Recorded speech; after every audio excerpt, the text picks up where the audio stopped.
কি আমার ব্যাংকে যাওয়ার কথা ছিল না? ট্রেনে উঠতে গিয়ে দেখছি টনি একটা মেয়ে খেলে বসে আছে। আমি আবার আঁকাবাকি করে চাচাকে ফোন করলাম। আব্বা, বাড়ি চো। আমি বাড়ি যাবো না।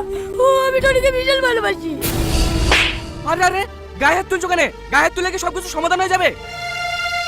পাঁচটা মানুষ আছে, ছেলের বাপ আছে, ঠান্ডা মাথায় আলোচনা করো, তারপরে সিদ্ধান্ত লিও।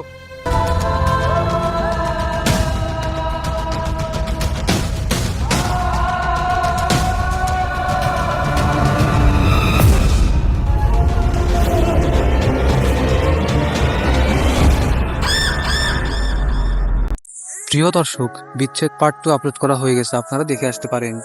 বিচ্ছেদ নাটকটিতে টনি, সালমা এবং আরো অনেকেই অভিনয় করেছেন। টনি এবং সালমা তারা একে অপরকে ভালোবাসত এবং পালিয়ে গিয়ে তারা এক সময় ধরা খায় এবং তারা ফ্যামিলি মিলে বিয়ে শাদী দিয়ে দেয়। কিন্তু তাদের ফ্যামিলি অতটা সচ্ছল ছিল না। টনি এক সময় অভাবের কারণে বিদেশ চলে যায় এবং সে বিদেশে কাজ করার জন্য বিদেশে চলে যায়।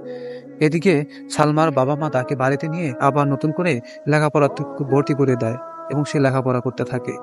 কিছুদিন যাওয়ার পরে সালমা তার স্কুলের একটা ছেলের সাথে প্রেম করে ফেলে, ভালোবাসা করে। শেষ পর্যন্ত তারা অনেক কথাবার্তা বলে এবং এক সময় টনি সে দেশে ফিরে আসে। দেশে ফিরে এসে যাওয়ার সময় দেখে সালমা অন্যজনের বাইকে করে যাচ্ছে, আর এটা দেখে তার মাথার হেড হয়ে যায় এবং সে অনেক চিন্তা ভাবনা করে তাদেরকে ফলো করতে থাকে, তারা কোথায় যায় কি করে এটা দেখতে। এদিকে তারা হোটেলে গিয়ে তারা অনেক আকুতি বিনতি করতেছিল এবং একটা খারাপ কাজে লিপ্ত হতে যাচ্ছিল। ঠিক সেই সময় টনি এসে তাকে মারতে শুরু করে। বন্ধুরা, বিচ্ছেদের এই পার্ট 2 দেখতে অবশ্যই আমাদের চ্যানেলটি সাবস্ক্রাইব করুন এবং পাশে থাকা বেল আইকনটি বাজিয়ে রাখুন এবং পুরো নাটকটি দেখতে অবশ্যই পল্লীগ্রাম টিভিতে গিয়ে ঘুরে আসুন বন্ধুরা।